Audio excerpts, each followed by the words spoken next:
Hello everyone, Gumball here, and welcome back to the Hermit Pack for Minecraft 1.10.2, where today we're going to take a first look at the Psi mod. But before that, I've updated the pack to the new 1.4.0 beta version.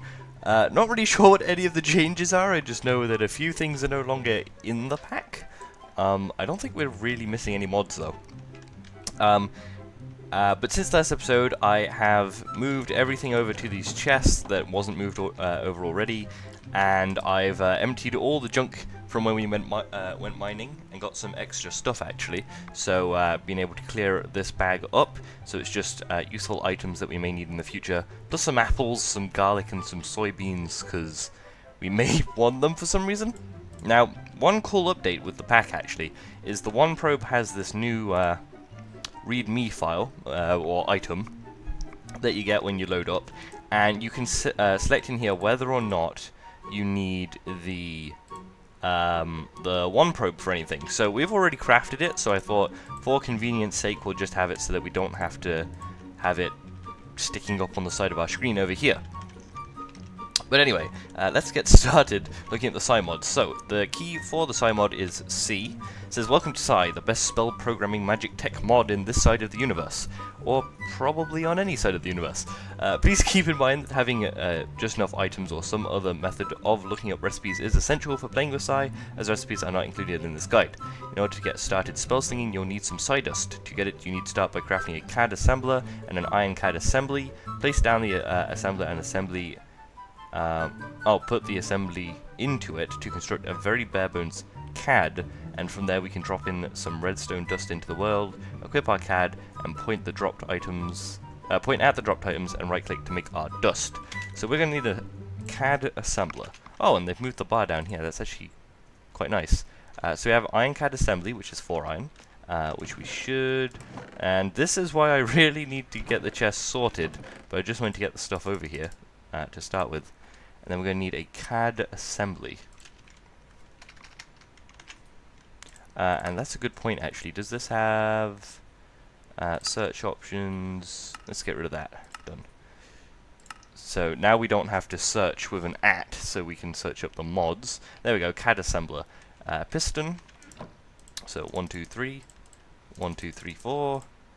1, 1, 1, 2, 3, 4, 5. There we go. And I also put a crafting station here, so we should be able to make that piston. There we go, and we'll put this down here. We'll probably move our machines over at some point and then we'll stick that there, but for now that's fine. We'll make our CAD assembly and then we can put it in there, right? Casting assistant device. Okay, that sound was a little bit loud. But okay, the next thing to do is make our dust. So, how much Psi dust are we going to need? Let's make 10. Boom, and boom. Oh, level up. Unequip your CAD and press C to use it. Okay, let's put that away in there then. Ah! Tutorial 1. Done. Welcome to the leveling menu. It looks like you've gotten acquainted with your brand new CAD. This menu serves as your school for the mod, and this is your first tutorial. Don't worry, this is the longest one as it has to teach you the basics. To get started programming spells, you'll need a spell programmer. To run your spells, you'll also need a better CAD than the one you have right now, one with all the components. Look up the various components and create one. You don't have to make another assembly, you can put your current one in your crafting grid to revert it to an assembly. Okay. Lastly, spells need to be put into spell bullets, so make yourself all of that stuff and let's get rolling. After you're set up with what you need, open up your programmer. So we're going to need the programmer. Okay, so let's just put Psi here. And the programmer is going to be this one? Yes. So 6 iron and one of these dusts. Oops. There it is. And for this, did we have to shift right click it? No, what did it say? Oh, okay, we do have to get rid of that. It says... Oh, just put it in your crafting grid. Okay, there we go. There's the assembly. You can put down the programmer. which looks very complicated, and the mod does get quite complex, so I'm not going to end up reading the book the whole way through. We have the creative one looks like... Oh, no it doesn't. I thought it looked like a potato there for a second. We're going to need... Good question. We're going to need sockets, so that's 2 iron and a dust. This looks like it's going to need a good bit of iron. So there's a socket. And what else do we need? We need these shapes. So something circular. Don't see anything circular. Those are spell bullets. We have sockets. Do we need... We probably don't need colorizer. Is it just the socket that we need? What does that sound? That's probably a sheep. Okay. So the things we need are... assembly, core, and we're going to need a core and a battery. So let's see, core. These are the cores. So that's 4 of them around a Simel dust. And a battery. This one. It's going to take a gold ingot, an iron ingot, and a dust. Okay. So that should be the battery. And better ones just have higher overflow. I guess they're going to be important later, but we can't make those yet. And a core. There we go. Put those into our CAD. Okay, so they affect the efficiency, potency, complexity, projection, bandwidth, sockets, and overflow.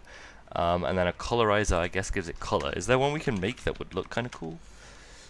Colorizer, they all need dye, glass, and a bit of iron as well, which almost seems like a waste. Though this one works with sawdust, but we'll leave it for now. So we can grab our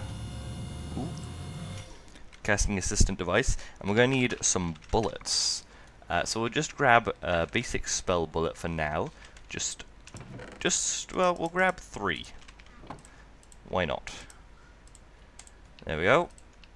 Now those are going to take up some space. However, I think you just chuck them in here, right? No, probably have to have the spell on them first. Made in the programmer, you probably have to do something, I guess. Okay, we have what we need. So to get started then, after you're done with all you need, open up your program by right-clicking it. You'll see a large grid. This is where the magic happens. This programming system is less of a traditionally complex programming system, more of a simple sequence of actions. To add a piece of the grid, right-click any part of it and select from the pieces that come up. As you can see at the bottom, you have 2 available pieces. So I think this is these 2, Selector, Caster, and Trick Debug. Once you have more, you'll be able to assemble them to create spells in a myriad of different ways, but for now, let's just focus on these 2. The pieces you have available are Selector, Caster, and Trick Debug. Tricks are the most important part of a spell. They are the means through which the spell interacts with the world. In our case, the debug trick is an exception, as it just writes a value to the player's chat. So this is where it starts getting technical and stuff. Start off by placing them in your grid adjacent to each other. When you left click on your Selector Caster, you'll find that nothing special happens. However, when you do the same for your Trick Debug, a panel appears on the left where you can configure the inputs of this piece. The piece's parameters. So this is when you left click, okay. Parameters are info that goes to the piece in order to allow it to do its thing. Debug trick sensor, so take the target parameter, blah, blah, blah, blah. Okay, let's see. If we make this Trick Debug, and then target that one. Okay, so what we've done is we've made the Trick Debug target the caster. Okay, and then when that's done, I think you just have to grab a bullet and right click. Okay, then we can go over here and check that in there, and then hold C, select debug, and then right click. Okay, entity player MP reloaded gumball. Hermit Pack is the world's name, and these are my axes. Okay, that's interesting. So it gives us some basic information about where we are. Let's move all that over there for now. We can actually chuck those things away. There we go. Okay, so that's pretty cool. just move things everywhere. So now if we go to a different item, we can now learn tutorial 2.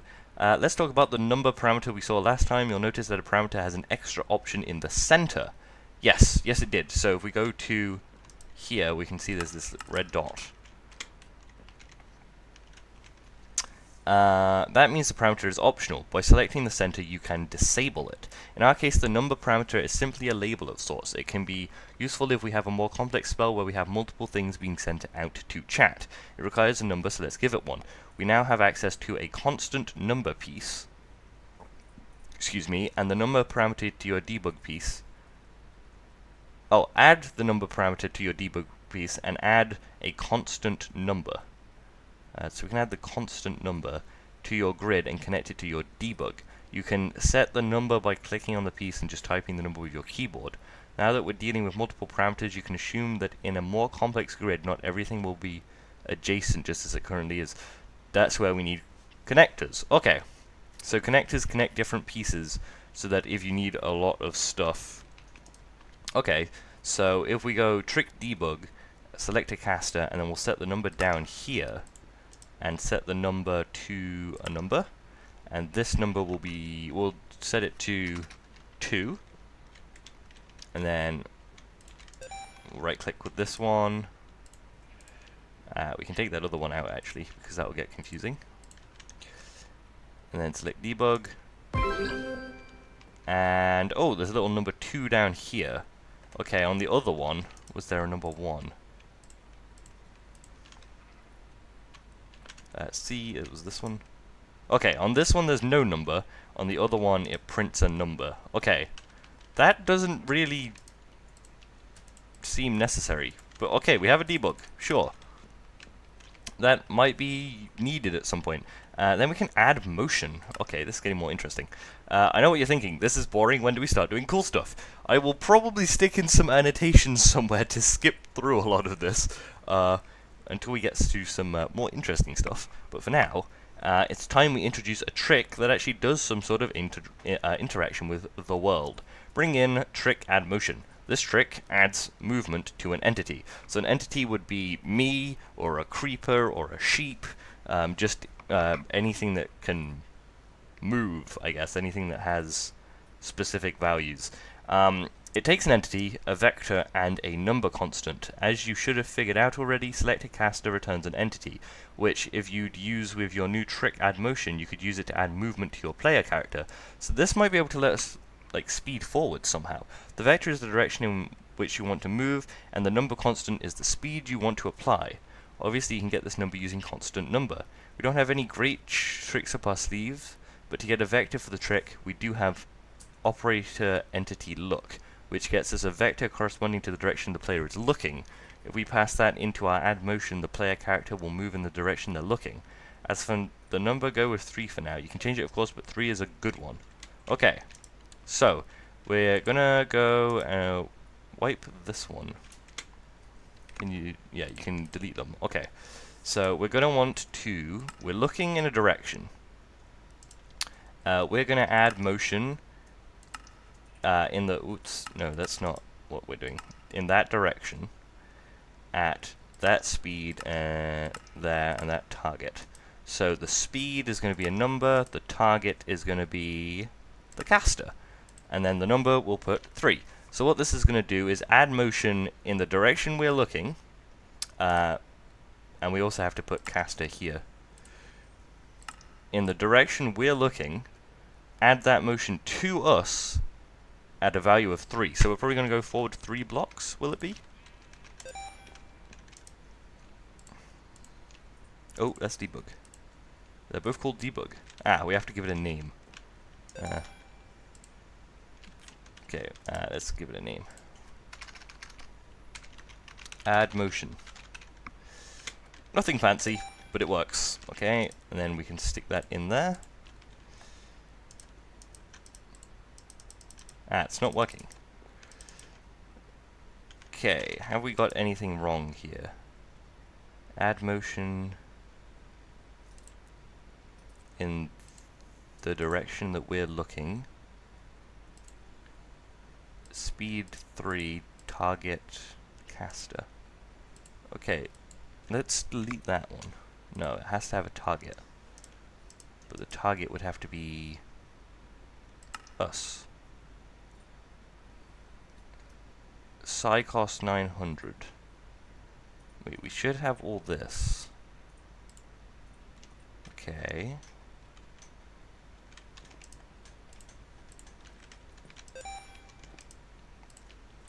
Oh, we have to hold C and use add motion. There we go. Ah, it worked. Okay, we're gonna have to wait for the psi to go up though. Ah, that hurts though. Okay, so it does have a downside, and it's slightly painful. Does it explain that it would hurt? It says add 3 for now. You notice that when you modify the value, the numbers on the right change. Those numbers are relevant. They're the stats of your spell. The stats match with those of your CAD, so the stronger your CAD is, the stronger the spells you can do. So complexity is the amount of actions, potency is the power, cost is the amount of psi, protection is the amount of tricks, debug tricks aren't counted, bandwidth is the width or height of your spell. Okay, nothing about pain. Could have informed me of that. Let's make a spell that explodes or blows up the block the player is looking at. Okay, this sounds pretty awesome. For this, we're going to need Trick Explode. This takes a vector and a number. I guess a vector is a position. Similarly to a trick add motion, this constant is the power of the trick. The vector is where you want the explosion to happen. We already used operator entity look, but that gives us a vector that's very short. Okay, so yeah, that's going to go to whatever we're looking at, but it can probably only look so far. If we use that, the explosion would happen in our face. Oh, entity look is just north, south, east, west, so yeah, literally our face. Okay. Instead, we want to use operator vector ray trace. Okay, this is where things get really confusing. Get a localized ray... Ooh, okay. English. It takes a position and array, both vectors. From the position, which will be the player's position, acquirable through operator entity position, the operator extends the ray parameter vector until it collides with a block in the world. Okay, so instead of blowing up in our face, it's going to blow up at the exact point that our eyesight's hit. So the block that we're looking at is the one where the explosion is going to happen. That's a really dumbed down version of it. Note that entity position returns a Y value 1.6 higher than usual if used on a player. Therefore, if we use it alongside operator entity look, we can find out where the player is looking at and create our explosion there. One thing we have to keep in mind is the fact that spells are to a range of 32 blocks far away. So if we're looking at something 33 or more blocks away, it won't blow up. Lastly, the error suppressor piece does exactly as it describes. If something goes wrong, you'll get an error in your chat telling you what went wrong. Okay. In that case, throw in an error suppressor anywhere and all errors will be gone. This will be your last basic tutorial. From here you'll be able to pick between various things to pick as you level up. Have fun. Okay, so let's figure out these explosions. So we're going to want explode. Now we're going to need the position and the power. So power is going to be a number. We're just going to make it 10 because we're stupid. And the position is going to be a vector raycast. The vector raycast needs a position, and that position is going to be the entity position of the caster.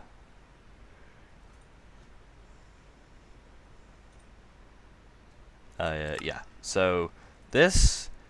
Oh no, the entity look of the caster, isn't it?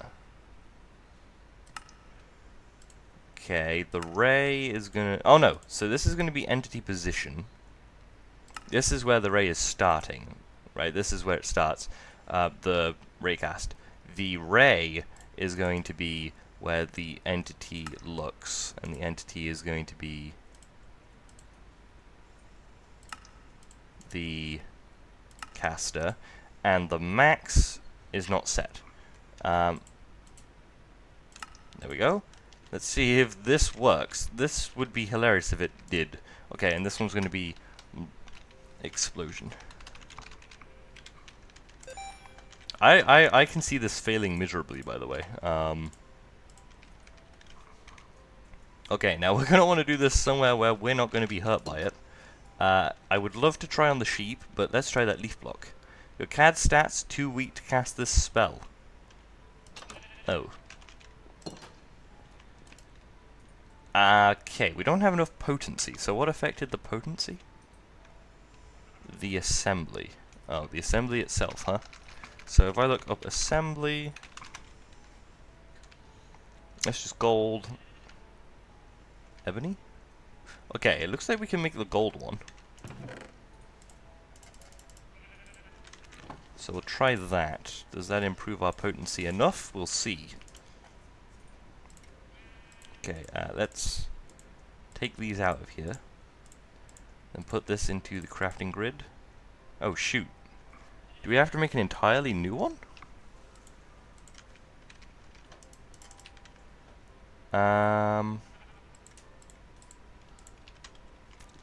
Yeah, because there's no way it can take multiple things out, is it? Is there a usage? No. Okay, let's see if we've actually done this wrong, though. Like, this apparently wasn't... Okay, let's... Okay, for the explosion. For this trick, we're going to need Trick Explode. Vector is where you want the explosion to happen, but that gives us a very short... Okay, so we're going to have Trick Explode. So there'll be an explosion. This is going to need a position and a power level, which is going to be a number. The position is going to be... Okay, if we use that, it would happen in our place. Instead, we want to use Vector Ray Trace. So the position is going to be Vector Ray Trace.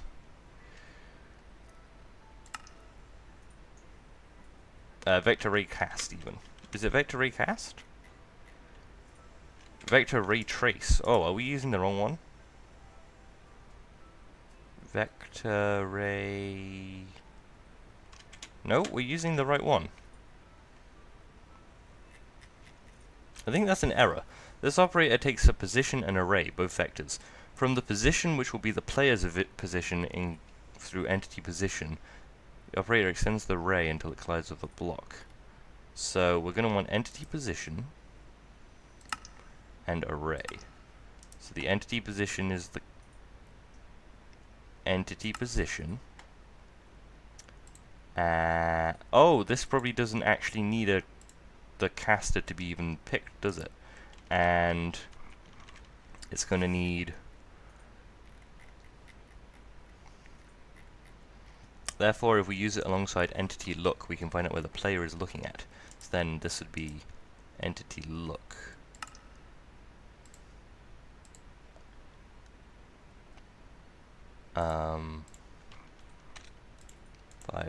Oh, that does need a target. So that would be caster, and that would be caster. Okay, now it's only 350, so that makes it look a bit more reasonable. Obviously, we did something wrong earlier. Let's make some stronger cores. So the okay, so we can't actually make stronger cores. That's kind of sad. But we can go 1, 2, 3, 4, 1, 2, for the battery, the core, and the socket. Okay, it looks like we're going to have to go with a normal socket as well. So we can do that. Make an upgraded CAD, sure, why not? We'll probably want this anyway in future. And then 1, 2, 3, 4.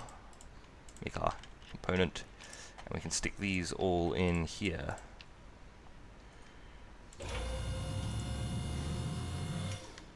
Okay, now explosion. We'll update. There we go. And this should be able to make an explosion. Now, let's be careful where we're using that again. The other CAD is interfering with our cast. Well, of course it is, because that's how the mod works, apparently. Okay, let's try again. You're too weak. Potency 150.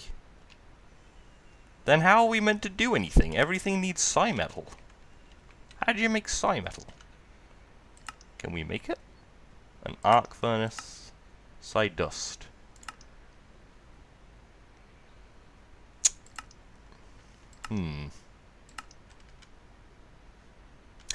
Okay then. I'm going to look this up, because this doesn't add... Oh, maybe if we just lower this number, actually. This number will affect the potency. That's why it's lower this time. Let's get it right. 1. Okay. What about 2? Okay, we can do an explosion level of 2. A bit less exciting. However, we can do it. There we go. We didn't actually have to upgrade then. It's a bit of a waste of metals, but okay. Ooh! Oh, that was far more potent than I expected from a level 2. I'm glad we weren't able to do a level 10. Okay then. Yes. Yes, Gumball. That would have been a terrible idea. Okay. So what we have now is we can go down the lines of entities, numbers, vectors, alternative casting, and blockworks. And then we can eventually reach slime metal and exosuits and memories and stuff, but that is the very, very basic stuff. Then it gets more complicated and has far more options. So this is going to take level 5 and tutorial 4, and so is this, just because we started this one. So we have decided to go down the entity route. These are essential. Excuse me. While using components like Select a Caster, it's possible to get the person casting the spell. The pieces included here would allow for targeting other entities in the world. You can make use of the pieces here to create spells that affect other entities. Try using it with add motion on them instead of yourself. So here we have operator closest to point, which is the one it wants us to use. Gets the closest entity in a list to a point. So we look at this, and we'll delete this one. Now we can bring these back up again and edit them later as well. The one we want to use is the point one, which is... Okay, this is going to end up getting ridiculous at some point, isn't it? What did it look like? I don't know what it looked like. It said point in the name. There we go. That one. So this is going to need a position and a target. Closest to point. Closest to the caster. So we'll get the closest person to me. Oh no, yeah, and the target is the closest to where I'm looking. Does that not work? I guess not. The closest to... oh wait.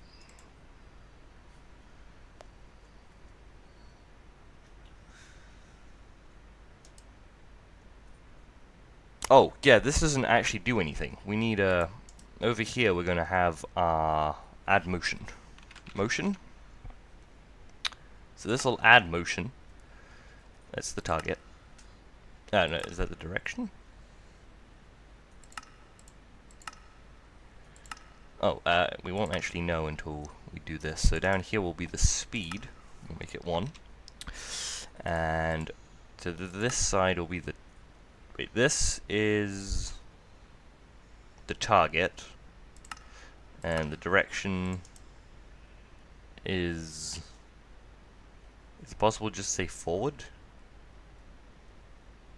The direction is entity look, and the target is going to be this target here, isn't it? So we'll have to use some connectors, which means I'm actually going to delete this and put this to the top of a number of 1. Well, actually, let's make it 3. And this is going target... Okay, this I don't know. So, this here is going to push the target at a speed of 3 in the direction that it is looking at. This is why we're going to need connectors. How do these work? Oh, like this. Okay. And it's going to connect to the target, which... the position of the target is where I'm looking. And the target is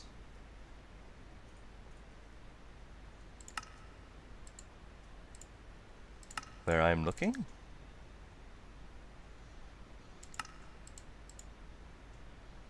I don't know how this works, so this is something I'll have to figure out at some other point. I'll have to figure out the mod. Now, there's a very basic look at the mod, and there's a few interesting things we can get out of it, but the main thing we want to do is just add motion to ourselves. Now, we're going to add motion to ourselves. So, motion. Add motion to... Oh, delete that one. I put in the wrong motion. Okay, let's start from the middle of the grid. Add motion to target in a direction at a certain speed. So we're going to go... Oop, wrong one. That's the number. We're going to go quite fast. We'll just put 10 for now. And we're going to go in a target being us in the direction that that's the entity look us. There we go. The potency is too high. Let's try 5, 6, 7, 6. So this should let us jump into the air. Should let us go anywhere. So let's do add motion. We'll equip it.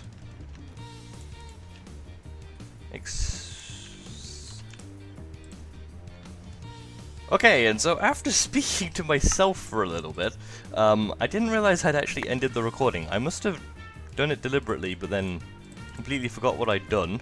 If I ended that last part by saying it, then, my fault. But what I did, was I changed the spell up a bit, so it is still where we're looking, but I had to lower the potency. The high potency caused me to die, and what we can do now is we can jump in whichever direction we're looking. Now, for some reason that was a very petty jump. I must have hit this. Let's get it at a time where it looks cooler. So, yep, we've got a pretty awesome jump now. Though it does also deal damage, which is a bit of a shame. But, now let's say this without my thing not being recording. Hopefully you have enjoyed this episode. If it's not your kind of thing, then next episode maybe will. There were a few cool things that we could have a look at though, so explosions, you can do leaping, you can later on create invisible blocks, get a whole armor set based on it, which is an exosuit, you get a load of cool stuff, but you just have to wrap your head around the mechanics and try and remember all the different commands and stuff. So I'll probably end up going online and seeing what people like Direwolf20 have created and copying them for usage purposes, but I do want to experiment with it myself a little bit too, and I encourage you to go check out the pack and experiment with Psi as well. So hopefully you have enjoyed this episode of Hermit Pack for Minecraft 1.10.2. If you have, don't forget to leave a like. Let me know that you have, that you're able to see some more. I still don't have a snazzy outro screen, so I just keep having the things appear up to the left, right, and center here, so maybe I'll bring up something, bother to make one, and maybe make an intro as well. Maybe you'd like that. Maybe I'll do that. But yeah, for now, hopefully you've enjoyed, and I'll see you all again for some more Hermit Pack next time. Bye-bye.